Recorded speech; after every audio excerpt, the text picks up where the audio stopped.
Hi, welcome to Steve Chats Wrestling, hashtag SCW, the wrestling channel here on YouTube.com. Thank you for choosing the channel and choosing the video. Subscribe right now, leave the comments in the comments section, like and share the video as well. Now, I've had a lot of new subscribers in the last couple of weeks and I'm really grateful for you guys getting involved and subscribing to the channel. So yeah, it's good to have you on board. For those though who are not aware, I do like to give a big collection of news stories all in one video if I've not been around for a day or so. So I'm going to give it to you all in one update for you here, so strap yourselves in. It's going to be quite a lot of news coming for you in this particular video, including Goldberg, Brock Lesnar, NXT Toronto, Paige's neck surgery, and we're going to kick it off with Ronda Rousey. That's right, UFC have announced that Ronda Rousey will be back at UFC 207 against Amanda Nunes, and she'll be challenging for the World Bantamweight Championship as well. So I will be covering that on this channel, that particular fight. Also will be Conor McGregor's fight, UFC 205 as well. So do keep an eye up to date for the UFC stuff on this channel also, particularly for the big fights. But going to move back into the world of wrestling for you, and I'm going to start with Bill Goldberg.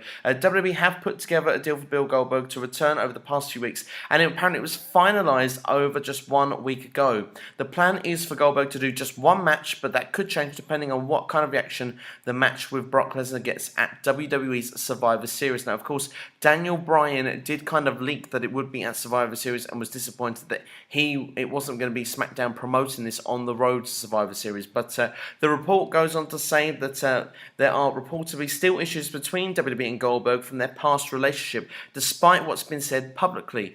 Dave Meltzer has also noted that Goldberg's reaction to Toronto will be interesting since he was been booed in the city previously, as he was the guy that ended Bret Hart's career. Now, for me personally, I think it's kind of the similar kind of feeling that if Goldberg doesn't get a good reaction, if the match isn't very good, then perhaps WWE wouldn't use it again. But it makes sense to do this at Survivor Series. It would have made sense at the Rumble as well, but Survivor Series is closer to WWE's 2K17 game release, which has been released now. Goldberg is the playable character if you had pre-ordered the game. And of course, Suplex City, it's all been based around Brock Lesnar. So it makes sense that this match has been put together. Obviously, Goldberg is going to be on Raw this week. He's going to actually accept the challenge that's been put forward from Paul Heyman. And then we have to see when Lesnar will come back after that. Well, I can confirm to you that the Target Center, which is where Raw will be held on October the 24th, in Minneapolis, Minnesota, which is the hometown to Brock Lesnar, by the way. He will be making his return on there just a week after Goldberg responds to Paul Heyman's challenge. So it's been previously reported that the match is going to take place at Survivor Series and that they will be separated all the way until that event. So very interesting stuff indeed there. But I've said it on many occasions now that I think that this is going to be a good thing for WWE. I think it could right the wrong for the match from WrestleMania 20. And let's see if it does go well. Maybe Goldberg could have a couple more matches in WWE. I mean, I personally could see a WrestleMania match versus Roman Reigns. But let me know your feelings in the comments below if you'd like to see that, or who you'd like to see Goldberg face if he was to have more matches in WWE other than Brock Lesnar. Moving on in the meantime then to Paige. Now, she's scheduled to undergo neck surgery next Wednesday. She mentioned to TMZ that she will need 6 to 7 months to recover. However, the surgery she's opted for requires 6 to 9 months surgery, making her return perhaps in the late spring of 2017.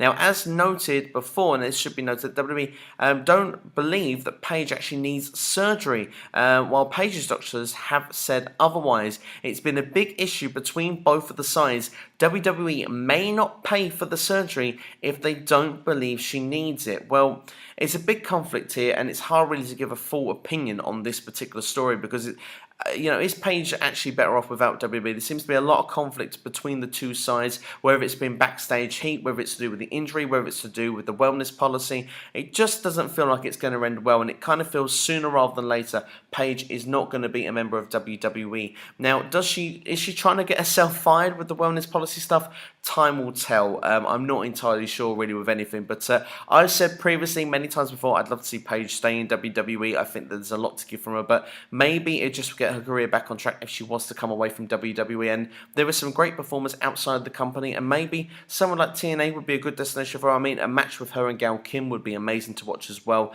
I personally think that would be a match I'd really like to see if she was to leave WWE. But let me know your feelings in the comments below. But I mentioned TNA because also with TMZ Sports catching up with Alberto Del Rio, he's talked about the potential of working in the Indies, but said he would also work with TNA Impact Wrestling if they can get the money to pay him. So, could TNA bring Alberto Del Rio into their company? Of course, they brought Cody Rhodes in, they've brought in Aaron Rex, they've brought in the likes of Drew Galloway before from WWE. They're going for a lot of ex-WWE stars to really build up that roster once again, and a lot of sort of high-profile names are leaving WWE, so why not if they can snap them up, because it only improves the TNA brand. And I do think actually Del Rio, or perhaps we should be saying Alberto El Patron, it certainly would improve TNA Impact Wrestling if he was to be a part of that roster. But let me know in the comment section if you would like to see him there, or would you like to see him back in Mexico working with Lucha Underground or AAA, or are you enjoying seeing him work with WCPW? Let me know in the comments below right now.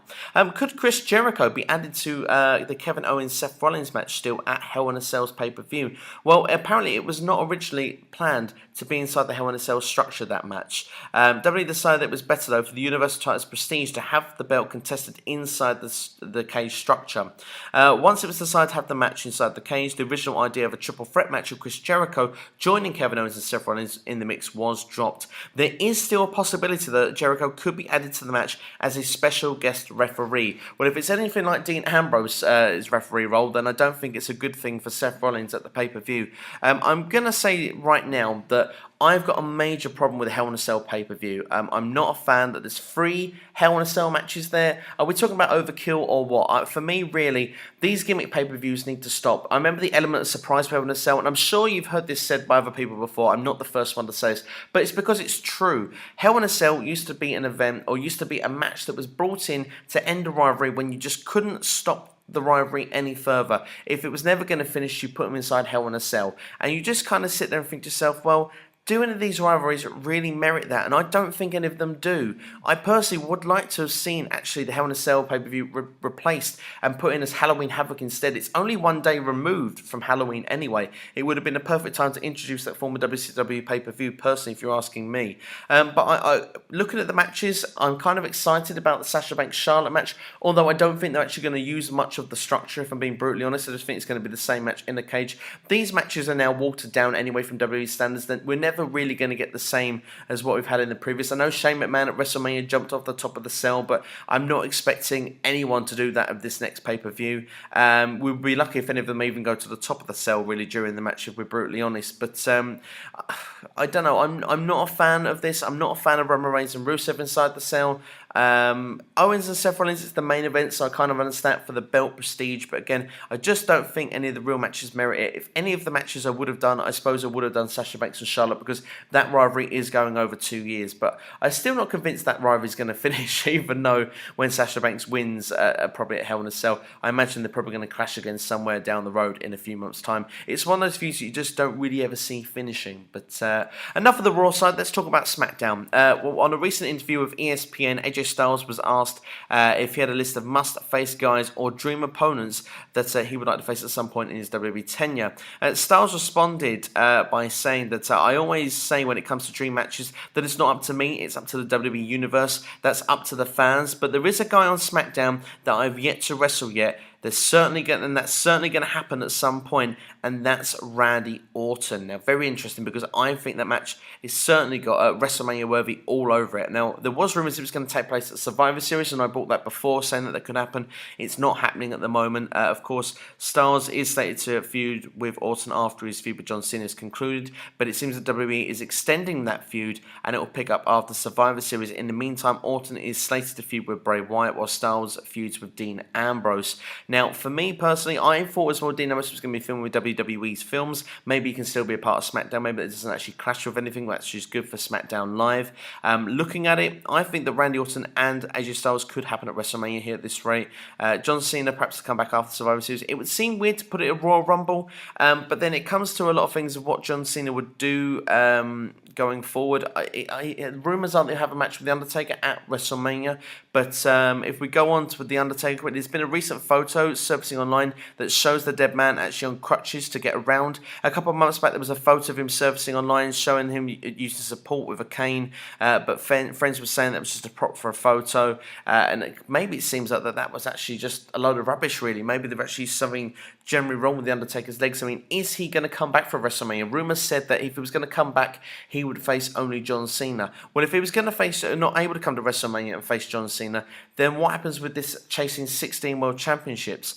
Is the Autumn feud going to happen before Mania or at Mania, or will it be a triple threat? It's certainly going to be interesting to see how this is going to play out on SmackDown Live, and I could be very much wrong here, but I'm going to say that perhaps the John Cena AJ Styles feud will perhaps go on at TLC. We'll probably see Orton and Styles at the Royal Rumble, perhaps again at the SmackDown pay-per-view in February, and it wouldn't surprise me if it was a triple threat, or if it was John Cena once again with AJ Styles at the Granddaddy of them all, where John Cena then picks up the 16th world title. Now, the reason I say this, because it's not popular with many people here, but I'm not as against this. I mean, I like heritage. I like the history of the business. I don't want Demolition's reign to be taken over by the New Day, even though it's going to be. I don't want Ric Flair's record to go away with one of the new guys like it's going to be. But it's going to happen at some point. It's going to happen in some company. Just if it doesn't even happen in WWE, it still counts. So it's going to happen somewhere. And the things you have to remember is that Ric Flair didn't win 16 World Championships in WWE. There's WCW, there's NWA, there's many other organisations that Ric Flair did that to get 16 world titles. John Cena already holds the WWE record. Even if he doesn't hold the amount of world titles the same as Flair, he actually holds 15 of WWE's forms of world championships. So really, John Cena already technically holds a record. So if he's going to tie Ric Flair's record, it wouldn't surprise me. And if you look at it really with John Cena as well, I mean, a few years ago people would have been outraged. But just hear this for a minute. Roman Reigns, if I'm not mistaken, has 3 world championships against his name. He is going to be in the company for at least another 10 to 12, maybe even 15 years. Do you honestly want to tell me that Roman Reigns is not going to recall that record within another 10 years from now? He's going to do it. So would you prefer John Cena or would you prefer Roman Reigns? I'm going to put that little nugget out for you then. I'm sure quite a lot of people are probably going to dislike what I've just said, but it's truth and it's fact. And if it's going to be John Cena, it can only take place at a WrestleMania. Now, is it too soon for WrestleMania 33? Perhaps. If not, then I reckon it'll probably happen at WrestleMania 34. I can't see it happening any other place because it's such a big deal in World Championship perspective, and the only place it can happen is at a WrestleMania. But mark my words, it's going to happen whether we like it or not, and it's probably even going to be taken over Ric Flair's record, let alone drawn by John Cena. So we'll have to wait and see what happens. If you probably haven't seen already, where I've left also a picture there of The Undertaker of that photo that surfaced online, so you can see it there for yourselves. Moving on now to NXT news. Now, it's been announced that Shinsuke Nakamura will defend the NXT title against Samoa Joe at NXT TakeOver event in Toronto on November the 19th. Of course, that is the night before Survivor Series. It's the expected main event that was going to take place. Obviously, the rematch there, they've been building up to it on TV as well. This probably then will actually free Samoa Joe to come onto the main roster, which rumours are he's going to be challenging Braun Strowman when he eventually gets competition that's pushed aside. That's probably where Samoa Joe is going to come in on the Raw brand. We'll have to wait and see if that happens, but it does kind of feel like on the timeline that would fit, so maybe that could be quite interesting how that's going to play out. One person perhaps not to expect now at NXT TakeOver Toronto, and talk about bad luck, Hideo Itami has suffered a neck injury that will keep him out of action for several months. Hideo suffered the injury in a match at NXT live event last weekend when his head connected with the canvas when his opponent attempted to slam him to the mat. It's bad news for Hideo, who's just returned from injury this past June, and he was signed up with a shoulder injury over a year, so it's not the same injury, but of course it's not good luck for Hideo Itami, and personally for me, I would like to see him back sooner rather than later. I wish him a speedy recovery. Kurt Hawkins, the last little topic I'm going to touch on very, very quickly. They run out of time, which is why he was not featured on SmackDown. Some of the segments went on longer than they should have done on SmackDown Live this week. They had to cut certain bits out of the show, and that's why Kurt Hawkins wasn't featured and not even mentioned, though he is expected to be on next week's show. So there you have it. That's everything in the news form for you there. You've been watching Steve Chats Wrestling, #SCW, the wrestling channel here on YouTube.com. Hit a like, hit a share, please subscribe to the channel, leave any comments in the comments below and let me know what you think and maybe what you want me to talk about as well. But take care. Any more breaking news, I'll bring it to you on this channel, and I'll see you next time here on SCW.